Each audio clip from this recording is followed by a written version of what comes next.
Appalachian Center at the University of Kentucky.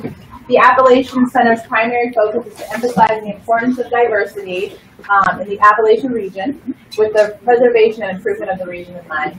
Shane provides lectures that explore the ways in which cultural expression, global identity, and social actions are interconnected with views of the world and perceptions of rural communities within the Appalachian region. And I believe he's going to be giving us a little Appalachian 101. Yeah, that's exactly what it is. Thank you so much.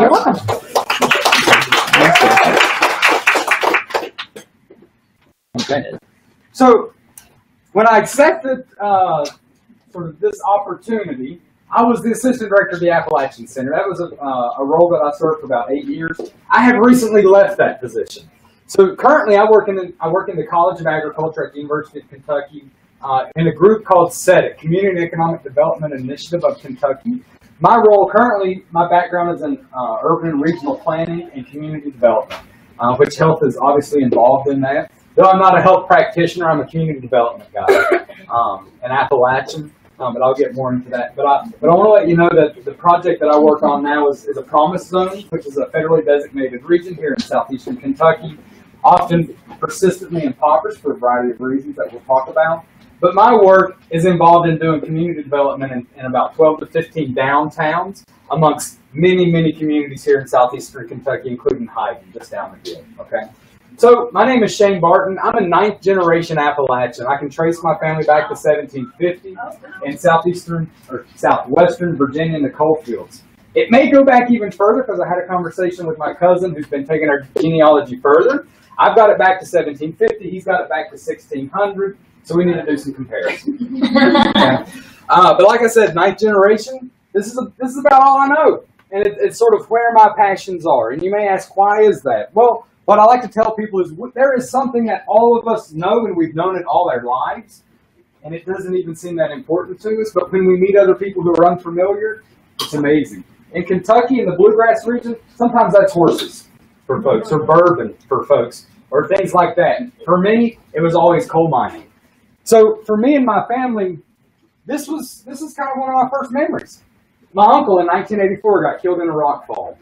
His name is inscribed on the Coal Miners Memorial in Dickinson County, Virginia. I was a young boy. I don't remember much about the incident other than the energy of the anxiety in the trailer that I grew up in. Okay, so this is my brother, or my mother's brother. Okay, both of my parents are one of about a dozen, so come from a huge family. But what I remember about that night is the energy. He actually had a nightmare and envisioned his own death, told his wife called the sisters, tried to talk him out of going to work. He went on to work anyway. His own brother was the first responder who found him. Later in his career, that uncle actually retired from mine rescue and joined mine inspection for good reason. Okay. But my family still is in the region. So I've lived in Central Appalachia my entire life. I left for about a decade at one point to go to Richmond, Virginia to go to school. That's where I met my wife. I don't think I have any pictures of her in here, but my wife and I sort of play an interesting role here in Kentucky. I represent one half of an interracial couple. My wife is Nigerian. She's Igbo. She's first generation. And this kind of feels like my family reunion. In a lot of ways, it's really awesome.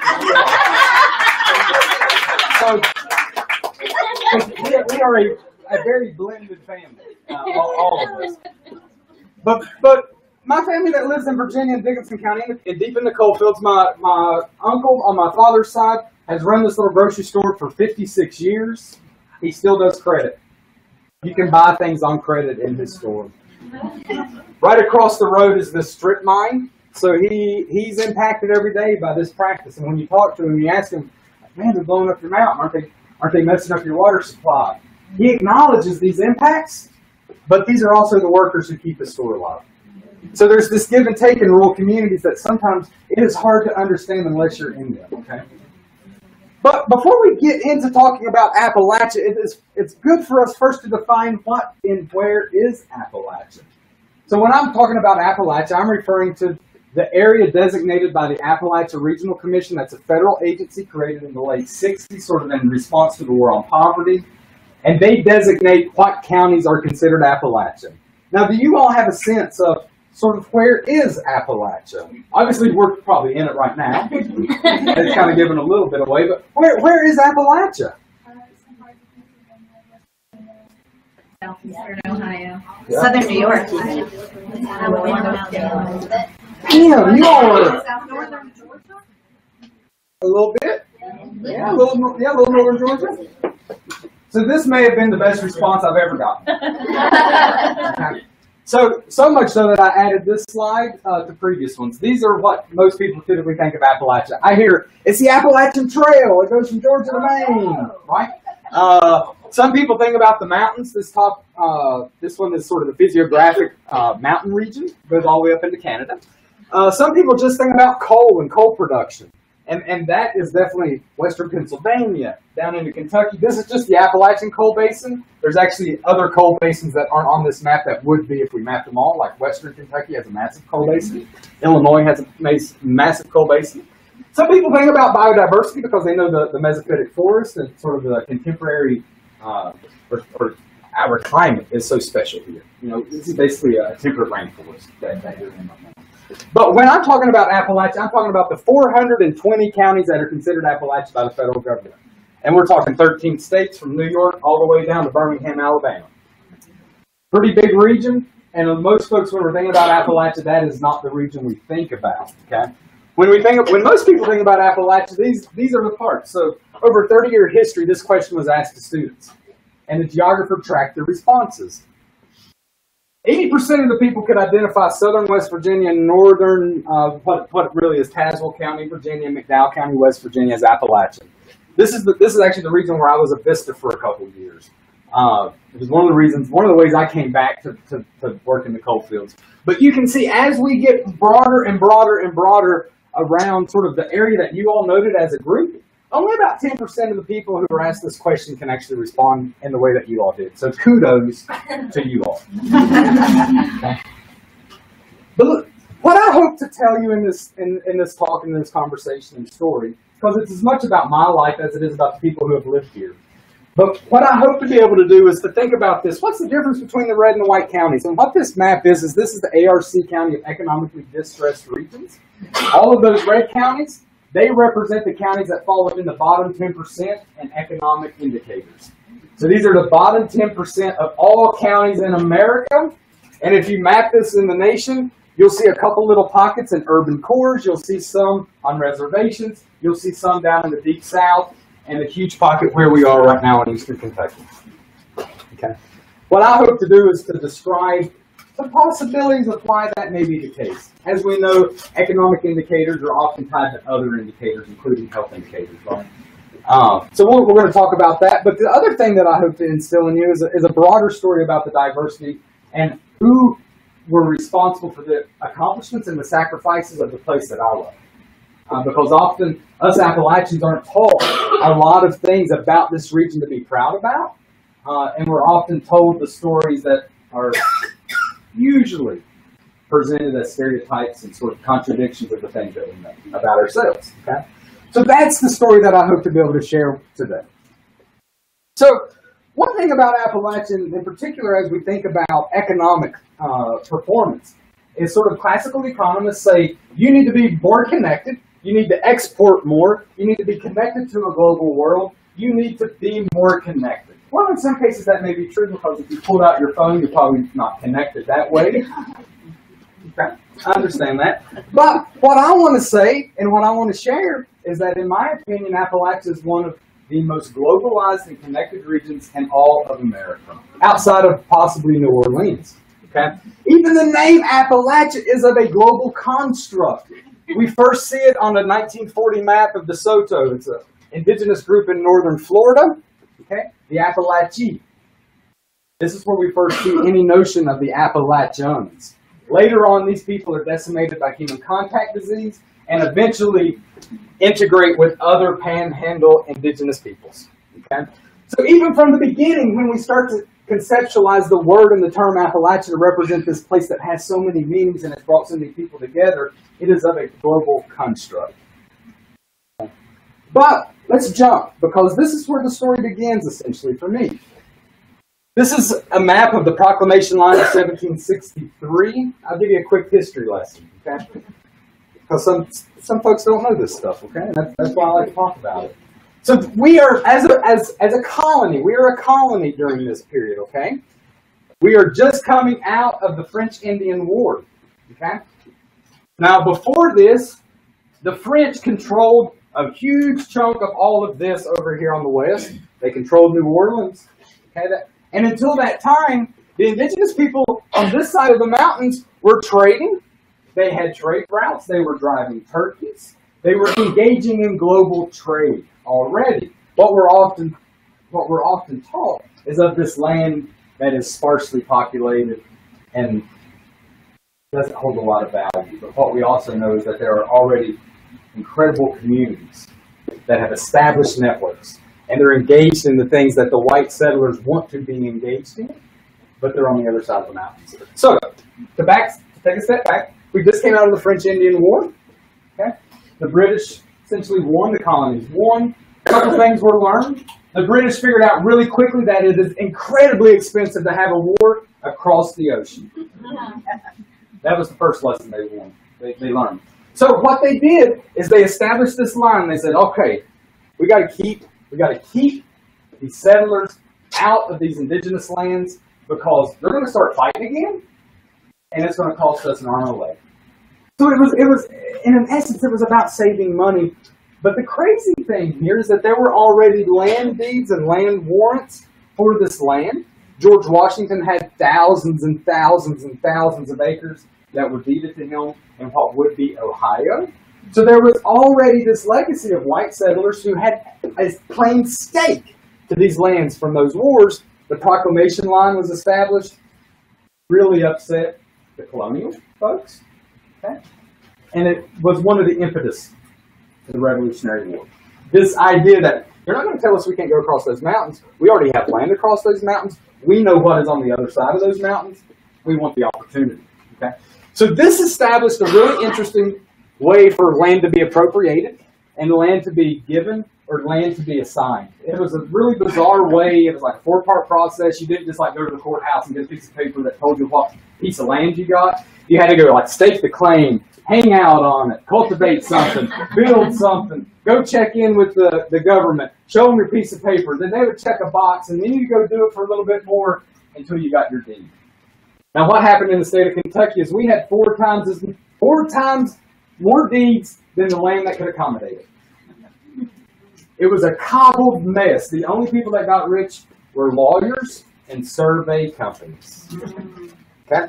Because it required a lot of administrative oversight to sort that out. Kentucky became what many refer to as a litigious society. We became sue happy. And lawyers became very important in the Kentucky culture. The other thing that this established, though, is an opportunity for land appropriation to large landholders. And that's where the story kind of takes a turn, for the worse in some cases. Because what starts to happen is an aggregation of resources and sort of the swindling of the native settlers, where landmen would come in and they would hang out, they'd spend the night, they start talking, it's like, oh, you know, your land is so beautiful. Ron Eller tells a great story, he's a Kentucky historian, about how landmen would show up on these farms. They would hang out, they would eat dinner, and then throughout conversation, maybe later in the night, they'd say, hey, you know, we noticed some coal sticking out on the riverbank. And they'd pull out a bag of coins. And in some cases, we're buying them on pennies on the acre. Okay? So these companies were able to really start to aggregate mineral rights. It was the beginning of the broad form deed, when people would start to separate your mineral from your surface. Over here in Kentucky, for that part of time, if you were a farmer, I could come by your coal under you, but I had rights to do anything I wanted to that land to extract the coal that you lived on top of. My mineral rights superseded your surface rights. So I could just like destroy your farm and get what I wanted. Right? That's why we have sort of a series of entangled land ownership and people fighting processes like mountain top removal to this day. Okay? What year is this? This is this is right after the Proclamation Line, so late 1700s, early 1800s is when it really starts to pick up. Now they hold on, land holding companies in Philadelphia and New York hold on to these broad form deeds until the industrial capital because we have no way to get it out. And we'll talk about how sort of that process of what it took to get this stuff out. Yeah. A lot of my ancestors came to Kentucky via land grants for service in the Revolutionary War. Yep, exactly. So that's how they paid their soldiers, is to give them land grants. That's exactly right. So they were these military bounties. And in Kentucky, we had over 4,700, and we also tried to accommodate over 9,400 from the great state of Virginia.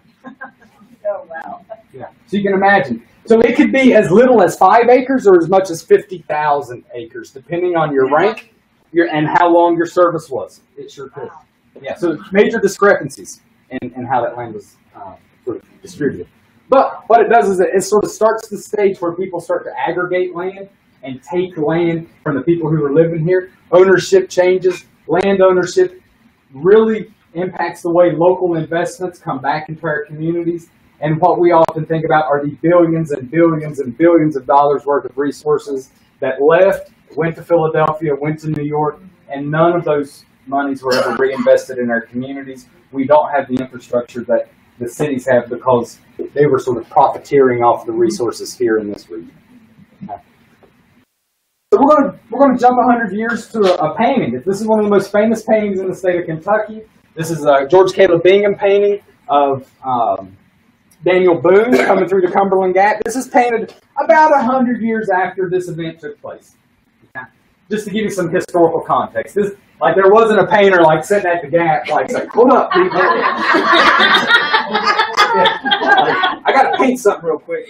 That's not how this went down. This was sort of a historical reflection of this really important moment in Kentucky history. Okay, but I want to sort of describe how I interpret this painting and how a lot of people interpreted this painting.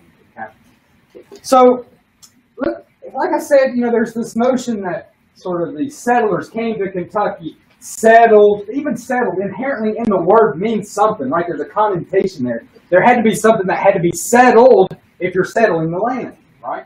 And we all sort of know what that is. It's this wildness, it's the indigenous people, it's conflict, it's all of these things sort of coming together in this side of the mountains. Okay? So what this painting starts to establish for a lot of people is these things are painted with the religious motif of the time. So what I see is I see Mary on a donkey being led, right? I see enlightenment. They are bringing enlightenment into this dark and dangerous place. Just look at those trees. Those trees are gnarled. I've never seen it. I've lived in Appalachia, County. I've never seen a tree like that. But what you see is these settlers bringing in an enlightenment. The road that they are walking on, which is the warrior's path, is often credited to Daniel Boone as he created it. All he did was widen it. That road was already there. It was a part of the indigenous networks. Okay? It's dark. It's dreary. But what this shows, and the story that it told many a generation, was that there was something to be conquered. He brought the force to conquer it, and this enlightenment traveled with him, and that was exactly what this area needed. Okay. What it establishes is an entire pop culture phenomenon. I know it's crazy to think a painting creates pop culture, but in 1850, that's how things went down. So it establishes this idea of stereotypes, because we started to sort of be introduced to the notion of the noble savage. The hillbilly who has this certain nobility, but he's usually saving a damsel in distress that's been kidnapped by the indigenous people of their community. Right? You see these plays over and over. Even today in our arena theaters throughout southeastern Kentucky, you see these local color narrative performances that perpetuate this story quite often. Okay? This image is created by an outsider. This is an image of us by them. This isn't our image. So it's often sold as a way, and we're often told this is who we are. Okay, I grew up sort of like being from the coal fields. It's like, well, how are you going to act? Are you going to get above your raisin, or are you going to act like your people? And that was sort of part of the story.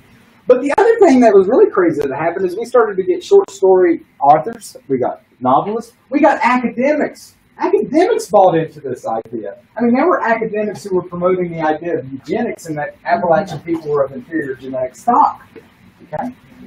So it seeped through all facets of culture, social workers bought into this. Okay? It was everywhere. So it starts to establish this narrative of this place and the people. But what we really know is that there was something really special here, and it was the natural resources. And that's really what a lot of this was about. So early on, late 1700s, amazing tree stands. We had the chestnut tree until 1900 here. Eastern redwood. Y'all, I mean, I don't know. Can y'all see the little people?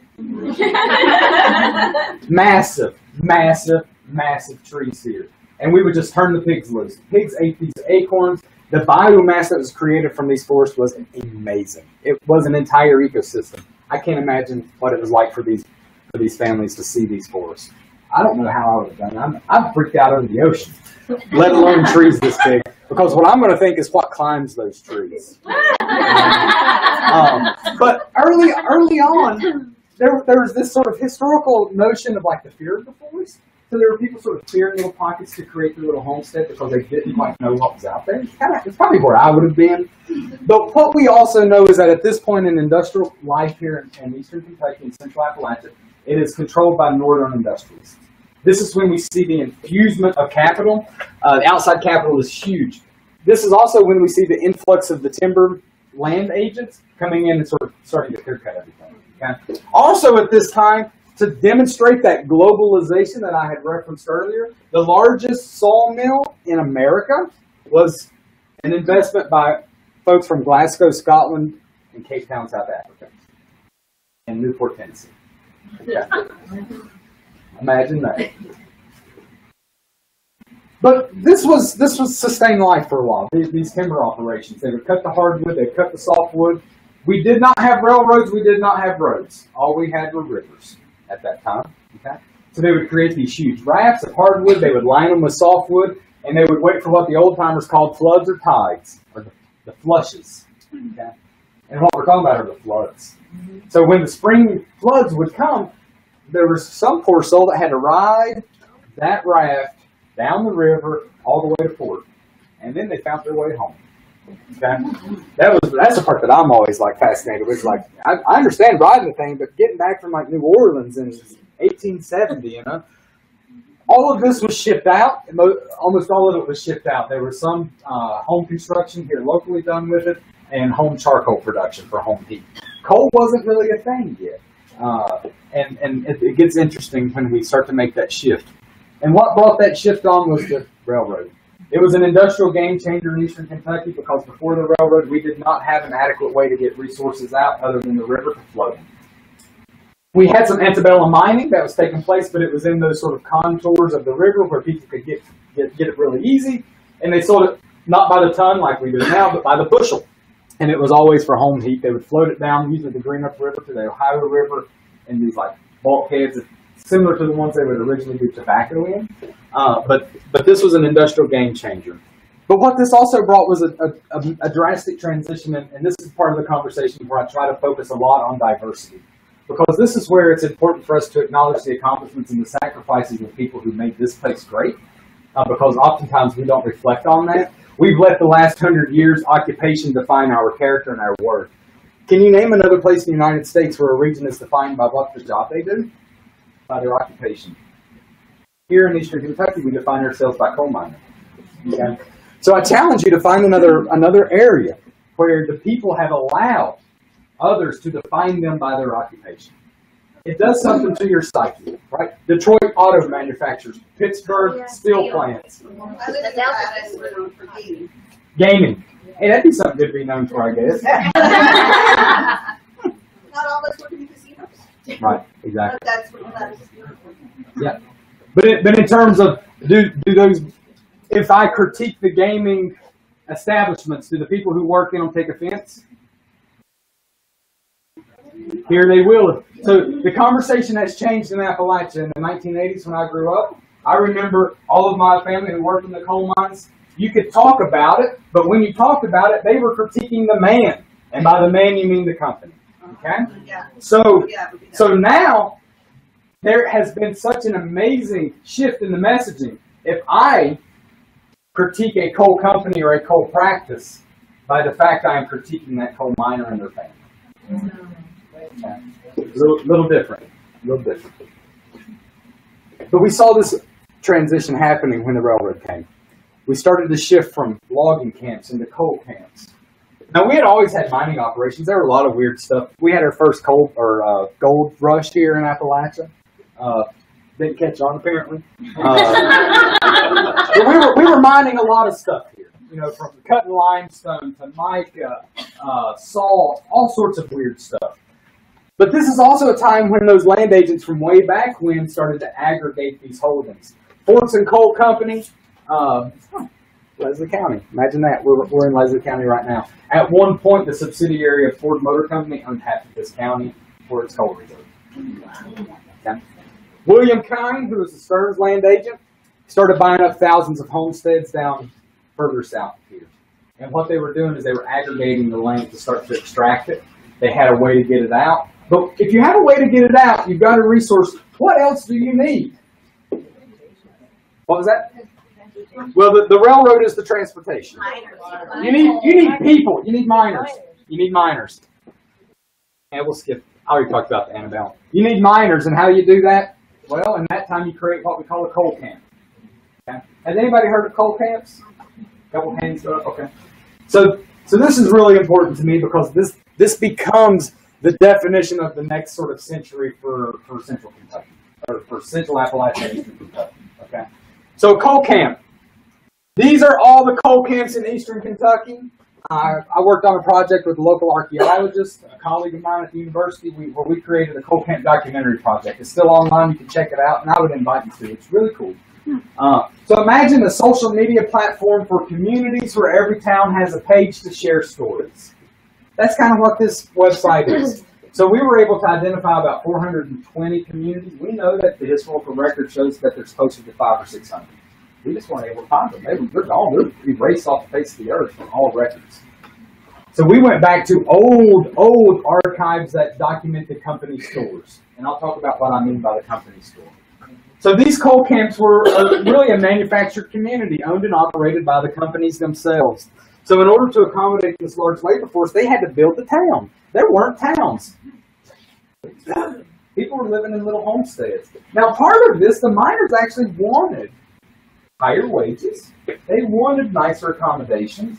And in some cases, actually really thought that this was sort of a coming up progression. You know, that this was the development, that this was what the community and what the region needed. It gave them a way to access consolidated education, healthcare. They became concentrated in these communities. Okay? Now, there's some caveats to all of that that has to be provided. Now, to attract these employees, companies provided schools. They provided all sorts of things: housing, stores. In some cases, you may find a golf course. Other places, you may find a swimming pool or Boy Scout camps. Those sorts of things. So they did what they could to try to invite and sort of push and incentivize these Appalachian whites to move into these communities. But it wasn't just Appalachian whites who moved here. So this is where we sort of get into the golden era of mining in Eastern Kentucky, commonly referred to 1900 to 1930, 1940. Started in Pennsylvania, and it sort of worked its way down. Okay? Now what we have is we have a really impressive cultural phenomenon happening at this time. We have poor Appalachian whites living here in the region who are looking for opportunities. We have recently freed black folks from the Deep South looking for opportunities, moving north. Okay? And we have an influx of immigrants coming for work and new livelihoods. Well, The Irish were here before. There's often a common misconception about the Scotch-Irish connections here to the region. They were here way before. There's major concentrations in the Great Valley in Tennessee and Virginia. But they were here early. But by the time we get to this point, no one wants Irish. Because Molly McGuire's, right? They were activists. They didn't care to fight. And the coal companies didn't want those sorts of folks in their ranks. They wanted other immigrants. And we'll sort of talk about who those were. Now, 1900, 1930 coal booms. We need a lot of it. There's a couple things going on right? During that time. 1923, we were close to 1 million coal miners. The gee whiz fact here is that the state of West Virginia had so many Italian coal miners that the Italian government created an Italian consulate there. Can you imagine that today? I can't. No. But so we had this influx of all of these cultures sort of coming here, and it's creating this really special thing. And this thing happens, and it lasts for a couple generations. But it is what becomes a defining feature of who we are now. Remember I said we sort of define ourselves by this process of extraction, yet we fail to acknowledge many of the people who sacrificed alongside our family members, at least Native Appalachian whites. Now when we're talking about immigrant and diverse communities here in Appalachia, this is a snapshot, 1909, West Virginia, 4 counties. 2/3 of this mining population were immigrant outside workforce. And when we're looking at these numbers, they're actually counting recently freed blacks coming into this as a recent immigrant because they're not sort of native Appalachian whites. So you see blacks, Italians, English, Hungarians, Slavs, Poles, Russians, Greeks, Germans, finally Scottish, Austrian, Lithuanian, Litvich, and on and on and on. Okay? This is just a very small snapshot. In Harlan County, just a little ways away, an incredibly diverse populations. And I love to sort of blow people's mind, and I take them to the 1920 census. And I show them entire enclaves of Poles. I show them enclaves of Syrian shopkeepers. I show them page after page after page of census records of Spanish-speaking Mexican coal miners who were here way before a border wall was ever constructed. Okay. Sacrificing and working alongside Appalachian whites. Now, what this also meant is that Appalachia saw an infusion of new religions. Because you can imagine these immigrants brought the religions with them. It's part of what builds a community. And even to this day, it is part of what builds a community. Okay? So we have all sorts of really new things happening here. We have a lot of Orthodox. We have our first Jews. We have Catholics. We start to build and construct. We start to see these things on the landscape. And they start to intertwine with what is often referred to as primitive religions, the Pentecostals and the old regular Baptists. Now, when folks think about Appalachia, oftentimes they think about the Pentecostal folks, the snake-handling churches on the border of Virginia and Tennessee. You've probably seen images of that, perhaps. I grew up in an old regular Baptist church. It was fire and brimstone. It was pretty damn scary. People catch the spirit and start talking in tongues. Okay? But I tell you what, when I hear that syncopated singing today, the hair on my arm stands up. We've got 3-day funerals. Right? It's a whole thing. We send you off. So what happened is we start to see a lot of different religious sort of influences circulating in these communities. Now, the other thing that's important to note is that the company controls everything in your community. They control what your schools teach, what your pastor preaches, what you have access to at the company store, how much you pay for things at the company store. They control your entire life. And if you buck the system, there's a good chance that you may go home, your wife or your family may be sitting in the dirt with all your stuff out in the yard. It was not uncommon. You bought things with company money. I usually travel with someone I'm giving this talk called script. I collect script. But it was minted coin. So these companies had their own currency that there were 2 companies in Ohio that would make for them. And you got paid in their money, and you used that money at their store at 70 cents on the dollar, I may add. Okay. So you can see how a system of oppression is established. Okay. Now, we also see the beginnings of what is later referred to as liberation theology. The idea that your theology and your practice of religion should help you rise above your impoverished circumstance or the systems that hold you down. We start to see this take hold in Latin America in particular, with Catholics, but we start to see it in Appalachia as well. Because at this time you could not be a member of a congregation and a member of the union. It was written into the church's bylaws because you know who controlled the church.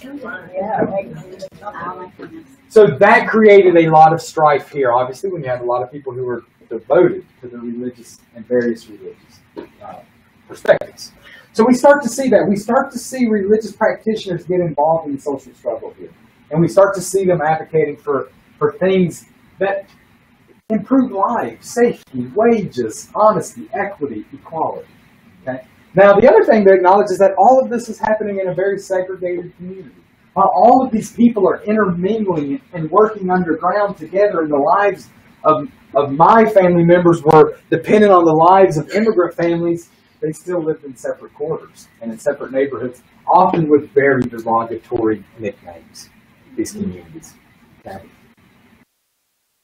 So the quality of housing, it really varied. We had some communities that were considered model towns. These were the ones, the first Olympic-sized swimming pool in Kentucky was at a coal camp. Okay, here in eastern Kentucky. You had golf courses. If you were white, you could play. Right? We're still talking about segregated communities here. So some of this stuff, while it may have been there, may not have been accessible. Now, the early coal camps that were established were very shoddy. They were just thrown up. Later, as it became harder to attract folks and sort of each company was competing, they made them better and better, and you saw the quality improve. Now we're in this point where these 420 communities, there's still people that live in some of them. When these companies closed, they abandoned their infrastructure. So we still have communities who are operating on very, very, very limited water and wastewater infrastructure, in some cases terracotta still. Yeah. So we're still talking strictly segregated here. Model towns, the belief was that if you created this beautiful place, you could bring beautiful people and put them to work, and they would work much harder. It's much easier to build a playground than it is to pay higher wages. I mean, it's sort of simple economics, you know, basically. But there are a couple of these model towns that are around. If you're interested in them, check out the Coal Camp Documentary Project. They also have amazing archives, photographic archives at the University of Kentucky. So it's really impressive. Yeah. And it was all set up by the company. Yeah, this is company control. Yep. The stores, and then also the schools. Yep. Yep. Churches. Yeah, everything was controlled by the everything. And outside of the coal camp, there were still communities that existed that were just, there were no communities that existed that were not connected to. There were very few. I'm not going to be as declarative to say no, because there were some. There were communities like Make One that wasn't like coal camp, but it was very close to coal camps that would serve as sort of service sectors. But there were also some sort of shady practices where those people would accept script at maybe even a lower value, because then they'd have to sell it back to the company at a lower value. So it's kind of like everybody else was a pawnbroker. This went on to generate. Well, actually, the last here it did. But in terms of that model, the last coal script case that I remember reading about was 2011, Walmart, Mexico.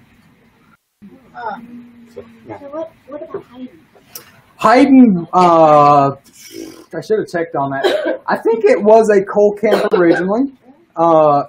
We could check it on the Coal Camp Documentary Project. I'm not sure.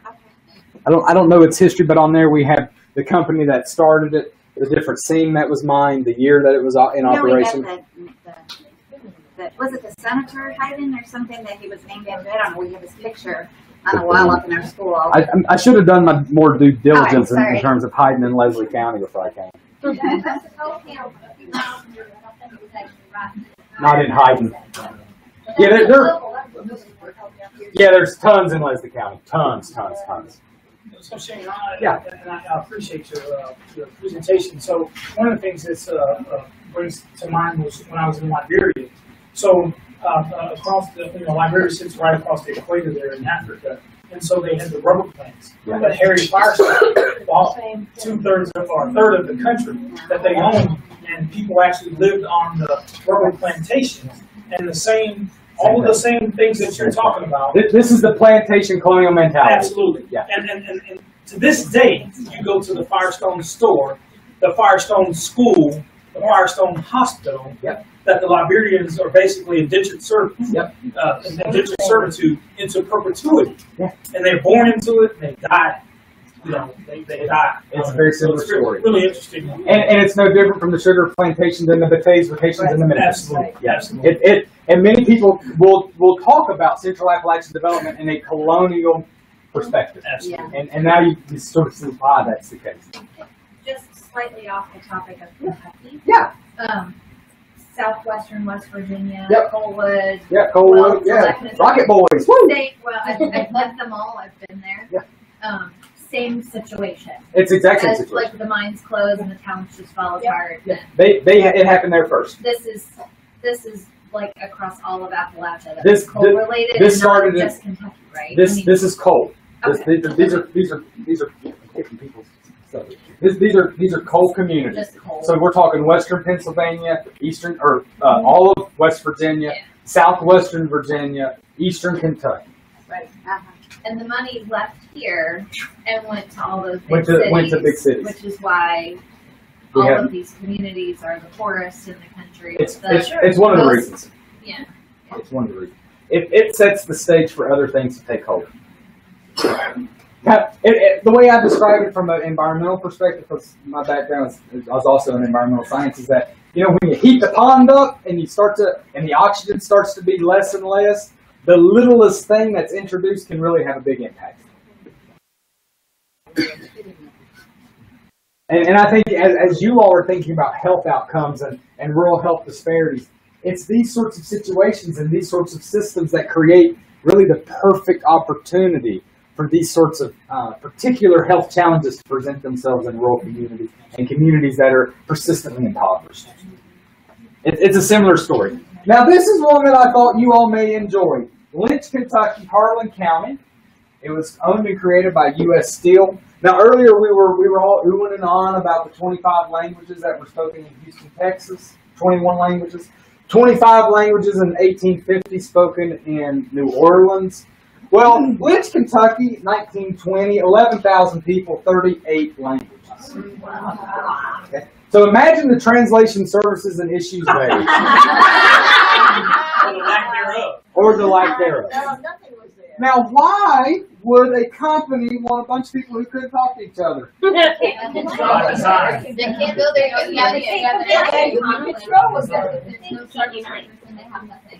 That, and also they don't want to be unionized. Right? So there's this interesting two-word phrase that we find in the management journals of the time. It's called a judicious mixture. So the company men were actually Diversity and inclusion.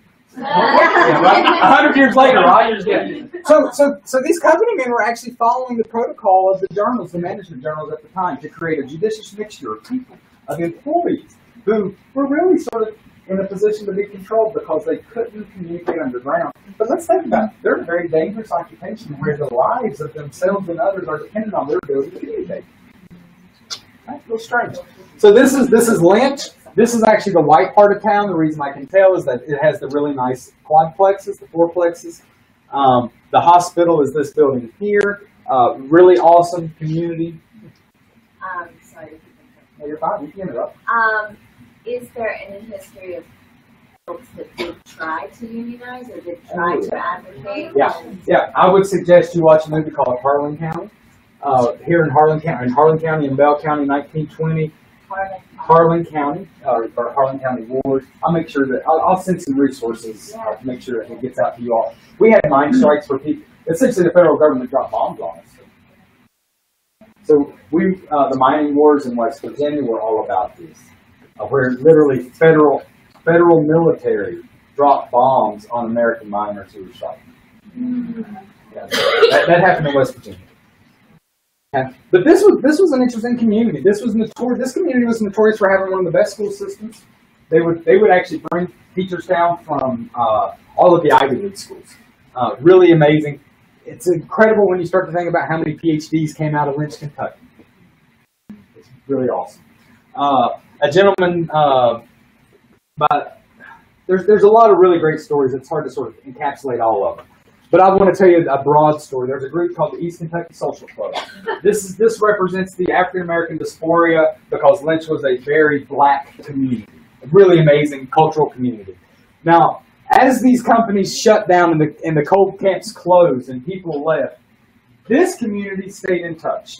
Every year around the United States, they have a reunion. Sometimes it's in Detroit, sometimes it's in San Antonio, sometimes it's in LA, sometimes it's in Williamsburg, Virginia, maybe in New York, wherever. Thousands of the descendants of these coal camps, or of this particular coal camp, get together and celebrate every year. Wow, that's Yeah, it's really awesome. Okay? I'm gonna zip through some of this stuff. I know we started a little late, but I don't want to be between you all and dinner. All right. So basically, I want to reiterate here that in times of conflict, the miners were the ones that were out of luck because their lives were controlled by sort of everything related to that company. Okay. So this is a piece of archival. This is the letter. This is in Bell County. This is the letter from Southern Mining Company establishing by rules of decorum the creation of the First Baptist Church. This letter goes on to sort of describe and dictate what that church shall and shall not do. This is the first baptism of that church. We have these archives at the University of Kentucky.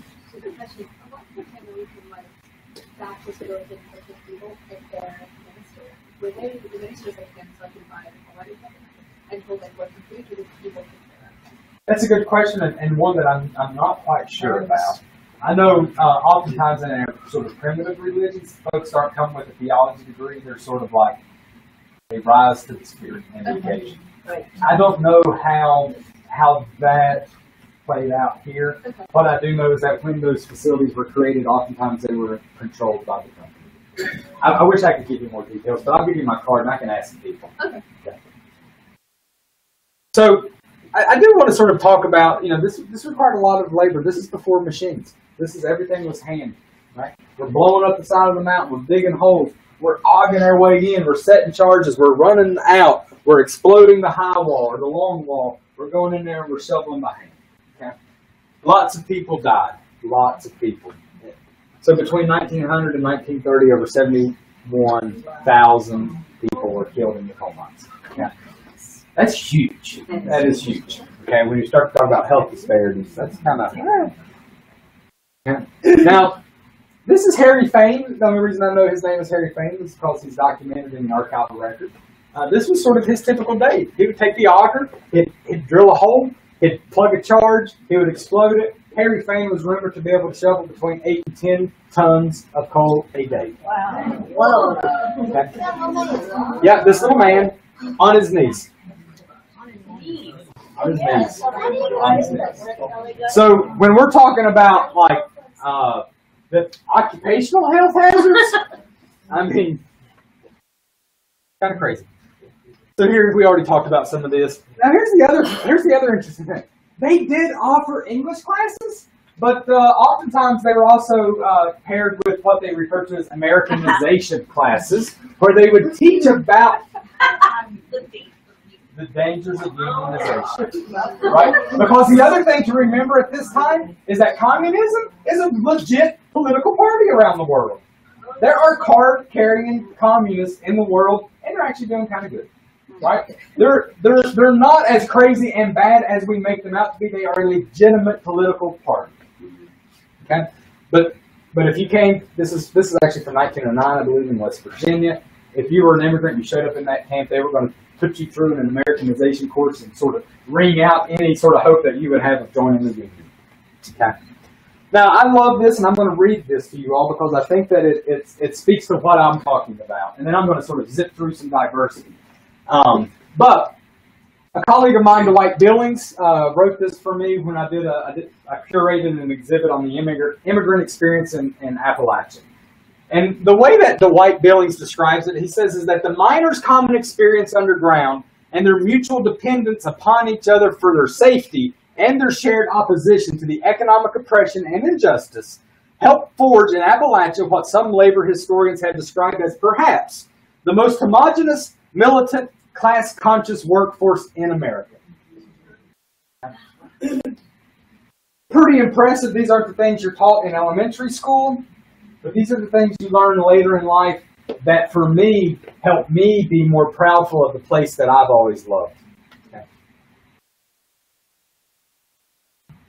Now, we often think about bluegrass music as an Appalachian thing, right? When you think about Appalachia, do you think bluegrass music? Hey, I ain't going to judge you. I ain't judging you. Because you should. And the reason is that bluegrass music may be the most internationally influenced of all American musics. And it comes from this experience. So, the banjo is an African instrument, rooted with the gourd, hides, strings. Right? It came up with free slaves. The mandolin is an Italian instrument. Right? Yeah. Hey, there you go. So the mandolin is an Italian instrument. The guitar is kind of Spanish, but some other places claim it. The zither is a German instrument that becomes sort of the American auto harp. The violin are from sort of the refined European countries. So you start to see this amalgamation, this sort of grouping of all of these very international experiences, and they become what may be the most American music there is, but by the fact is also the most internationally influenced American music there is. Right? So there's some irony to the story. But you see this very formal band. So all of these counties, all these communities, in particular European communities, they had parade bands, formal bands, community bands. Each company had their own band, and this was sort of a callback to the old home. And it was a way for them to say, to the Italians, like, hey, but you can play in the band.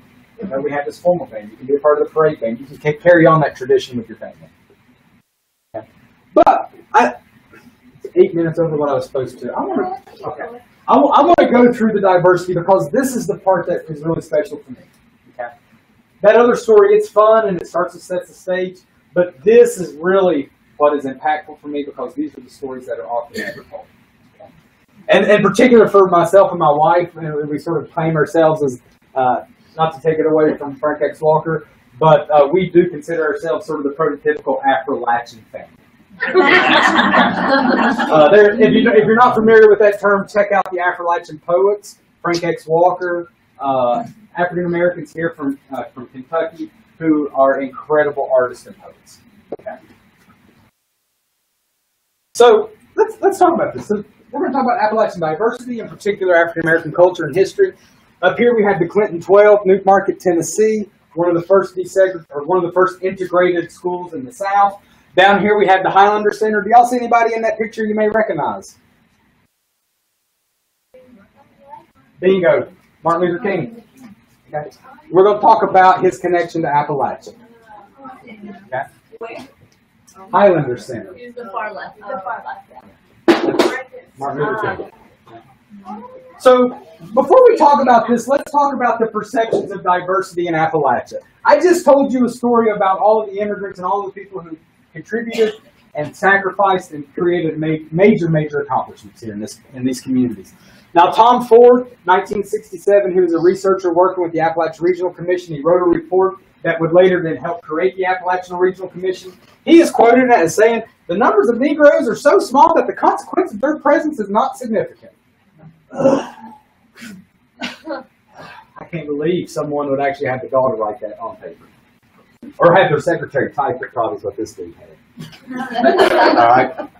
I prefer to agree with Carter G. Woodson. Now, do you all know who Carter G. Woodson is?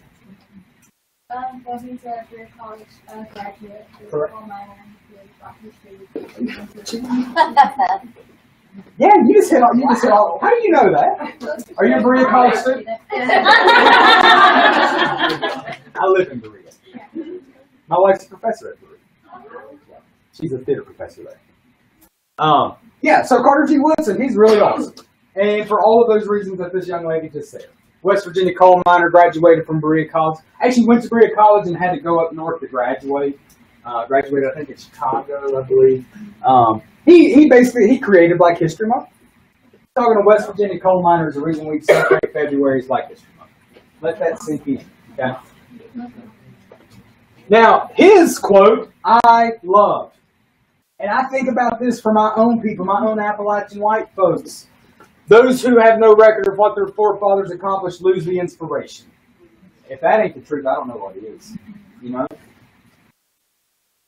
So, when we talk about African American diversity in Appalachia, there's often a common misconception that we were so broke we couldn't even pay attention, and that there's no way that our forefathers could have afforded slaves. But I'm here to tell you that's a lie and that is a fallacy. That there were slaves here, you can look at the census records and see it. Okay? The first African Americans arrived in Appalachia up the PD River from South Carolina. Appalachian slavery is in fact a real thing. The Trail of Tears. As the indigenous people were marching out west, they took 900 slaves with them, who they owned as property. Okay? And just recently kicked all of their descendants off the indigenous roll so that they would not then be applicable for any sort of indigenous benefits. Okay.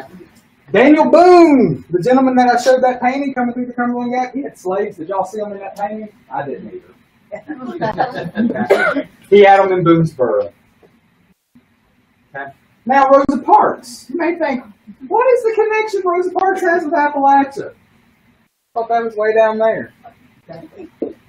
So here's the story of Rosa Parks. And this is incredibly impactful for me because 2 weeks ago I went to the African American History and Heritage Museum in D.C. It changed my life. Like, my wife and I, we like have emotional moments of breakdown and celebration. If you haven't been there, please go. It will impact you. I was moved beyond words at multiple moments. But let's talk about Rosa Parks for a minute. We are still taught in many schools that this was an act of sort of spontaneity. Now, when we talk about this as an act of spontaneity, what it does is it discredits the action and the preparation that she invested. We also know that she wasn't the first person to fail to refuse to give up her seat, right? It just happened to be a good sort of optic for Rosa. Now, what we know about Rosa and her connections to not Eastern Kentucky, but Central Appalachian Tennessee, and specifically at this time, Grundy County, Tennessee. It was the home of the Highlander Center. Now, the Highlander Center was the photograph that I showed you before with Martin Luther King. The Highlander Center has been a training ground for civil rights and social movements since its inception. So we're talking labor, we're talking civil rights, we're talking LGBTQ rights, we're talking immigrant rights. They are at the forefront of all of these movements and all of these fights. And this time was no different. They were training people to participate in civil disobedience to sort of ramp up the civil rights effort. Okay?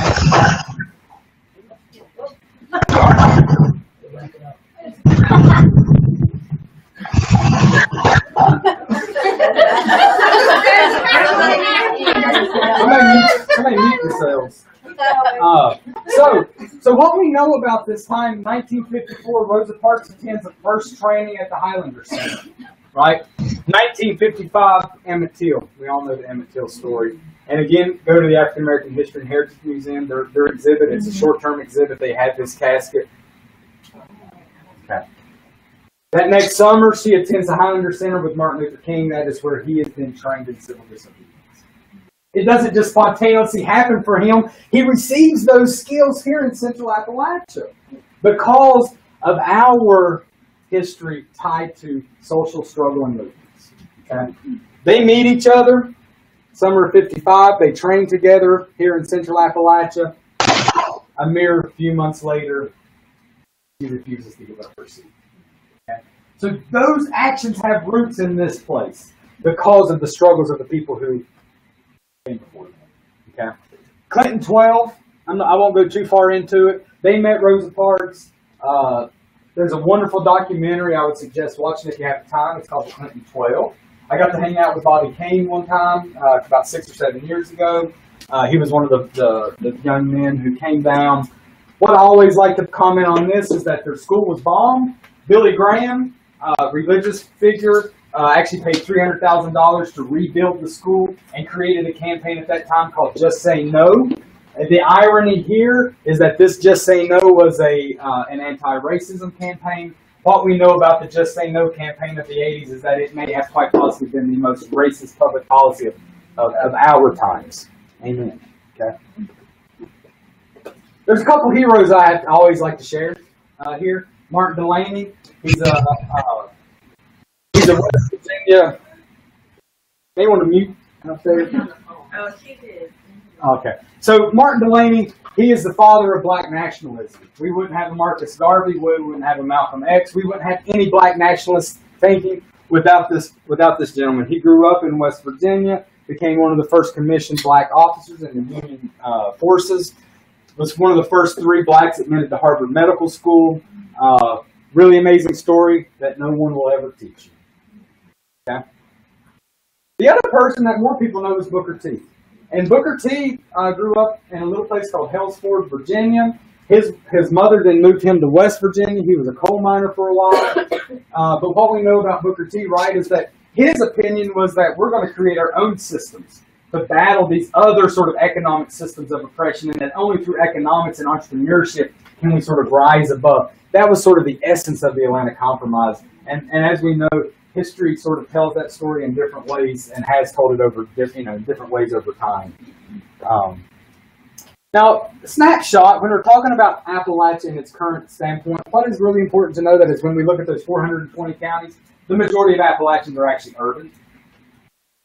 Okay? Because we often think about Appalachia as what you see outside these windows, but remember we're talking Pittsburgh, Charleston, West Virginia, Knoxville, Tennessee, Birmingham, Alabama, Asheville, North Carolina. Okay? So the majority of Appalachians are in fact urban, which is a little strange to think about. Third most spoken language is Vietnamese after Spanish. Okay? Our Latino immigrants we are seeing a large growth in Latino immigrants in the region for a lot of different reasons. Recently at the Appalachian Center while I was there, we created a devised performance called Las Voces de los Appalachians, which was an oral history project with Latino immigrants in eastern Kentucky who had been here for 3 months to 30 years. And we talked to them about their contributions, their accomplishments, their fears, their anxieties, their hopes for their children. And we created a devised performance. It's a reader script. If you want it, get in touch with me. I'll send it to you. But it's great for in class, and we try to promote it here in the region to try to get young students introduced to the idea that they live amongst a diverse population. Okay. We'll skip some of this. I do want to leave you with a couple industrial contexts, just sort of like where are we now with the coal, because I spent so much time on the history. I've only got a couple slides left. But what I want to do is I want to sort of emphasize to you that coal mining in Appalachia is long gone. We still do it, but it's on its way out for a variety of reasons. And it's not just EPA, it's not just regulations, it's competition, it's perceived regulations, it's impediments. It's that the mine, coal is already mined. Eastern Kentucky mine, we're talking, at max 3 feet. So my cousins and uncles that used to mine here spent their whole days on their bellies, like in these little spaces, mining. But right now, all the coal comes from Wyoming, the Powder River Basin.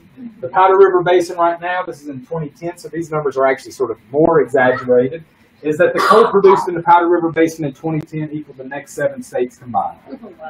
So I provide that as perspective about when we start to think about defining ourselves through this occupation and this practice, we really need to take a broader perspective and look at what is the landscape of coal mining and extraction in all of America, because it tells an interesting picture there. The other thing is that I reference competition. So this map shows sort of all of these energy sources. These have actually created a cross now. They came together. Those are the coal reserves and natural gas extraction. So natural gas is one of the reasons that coal is going to the wayside, is that it's easier, it's cheaper. We also know that it creates its own impacts, right, with hydraulic fracturing and other extractive measures. Particularly, we're talking about Oklahoma and the earthquakes and all of those sorts of things. Also the incessant off-gassing and sort of the things that are constantly coming out of those.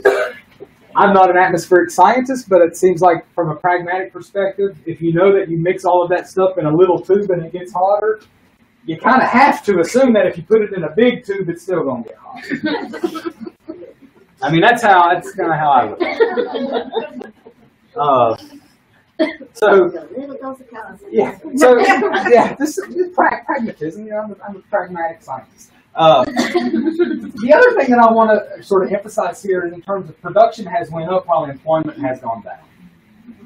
Okay, so we still produce a fair amount of coal. We don't have a lot of people producing it because we're driving big machines. We're not the hairy Thanes anymore. We're not doing it by hand anymore. As soon as the joy loader, which was this thing that looked like a sideways praying mantis with a big old scoop, went underground and it was doing coal like this all day and then like moving it to the other piece of the machine. Once that started to happen, that started to put men out of work. Okay. The other thing, these are health disparities you can start to see and think about mortality rates in coal communities versus non-coal communities. And we know that there's a huge disparity. What we fail to acknowledge is why. I think there's a lot of reasons, but it's one of those things that sometimes academics have a hard time being committal. We like the flexibility of the academy and being able to give us a little bit of freedom. It's a sort of a thing. It's a part of the process where we're often taught to critique what we think. So oftentimes people will be non-committal even sharing what they think they may know.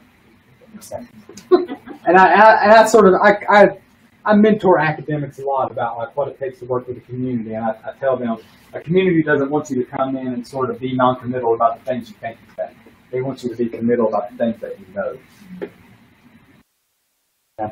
But this is what we're left with. Often here in Appalachia, we build our next sort of boom with the infrastructure that's abandoned from the previous cycle. So right now we're left with mountaintop removal sites where they've removed the tops of the mountains. There's about 500 mountains that have had this the size of Delaware. And this is what we're sort of left with to deal with currently. We're thinking about what this looks like, whether it be hemp farms or whether it be industrial applications. They like to build prisons on them, which is a whole other thing. Hey, Central Appalachia is a haven for prison development. It's one of our largest industries, and it's one of the fastest growing because it's a cheap workforce, isolated locations, and sort of, I mean, private. I mean, it's like a castle on a hill. You know what I mean? I would say. Are there private companies? Oh, they're all private. They're all private. If you're interested in social justice around private prisons, in particular Appalachia, I would invite you to watch a documentary that my friend Amelia Kirby did called Up the Ridge. You need to send out an email with all Yeah, these stuff. I will. I have some. So Up the Ridge is a wonderful, and if you can tune in to WMMT out of Whitesburg, Appalachia, they actually have a program called Holler to the Hood, where, because most of these prisoners come from the urban Northeast, Baltimore, D.C., Petersburg, Richmond, Virginia, and they ship them here.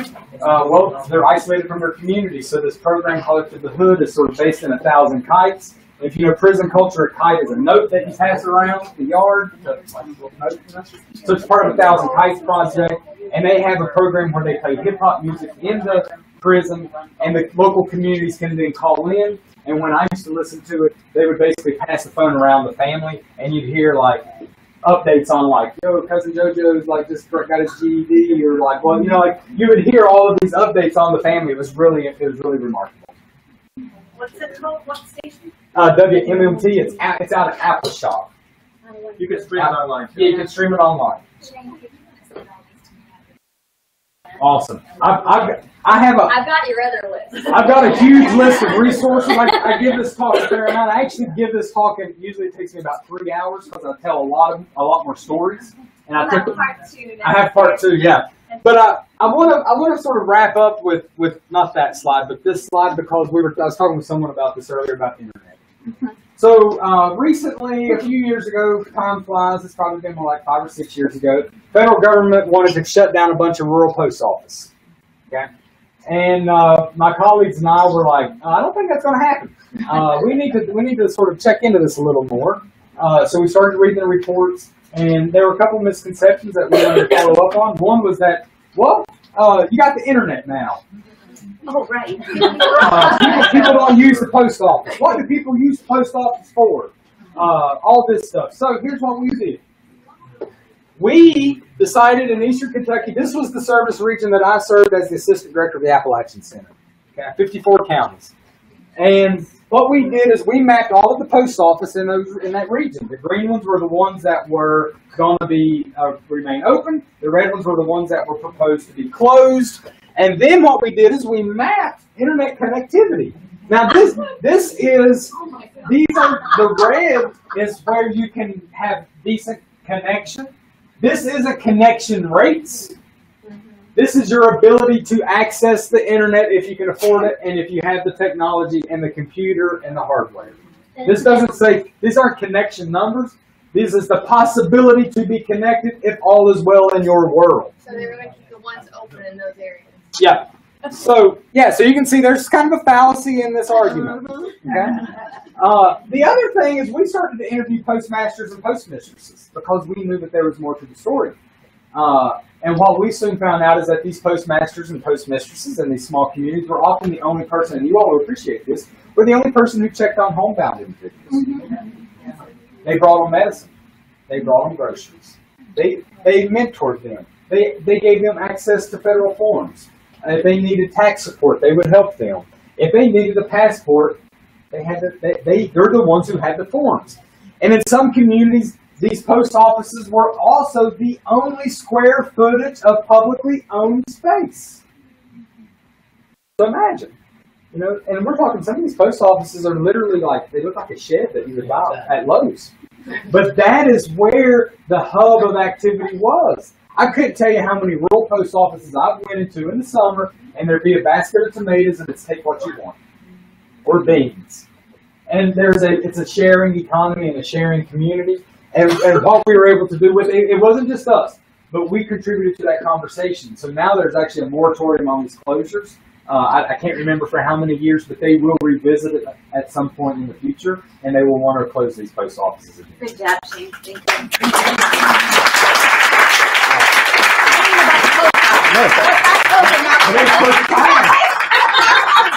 you. The last slide. But that was perfect timing.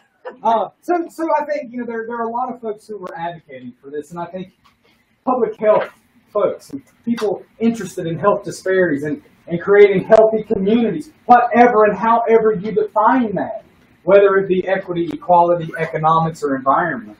It is important to acknowledge the stories of the narratives of place, and the histories of places matter. And that's really what I want to convey to you. So wherever you take your work, make sure you are invested in the story of that place, because it can dictate why people are how they are and how they think why they do. Okay? And that's really what I want to leave you all with this evening. Okay? I've got my card, so if you want to get in touch with me, you can always reach out. But I'll make sure to send a whole list of resources for you all if sort of you caught the Appalachian bug this evening. Okay?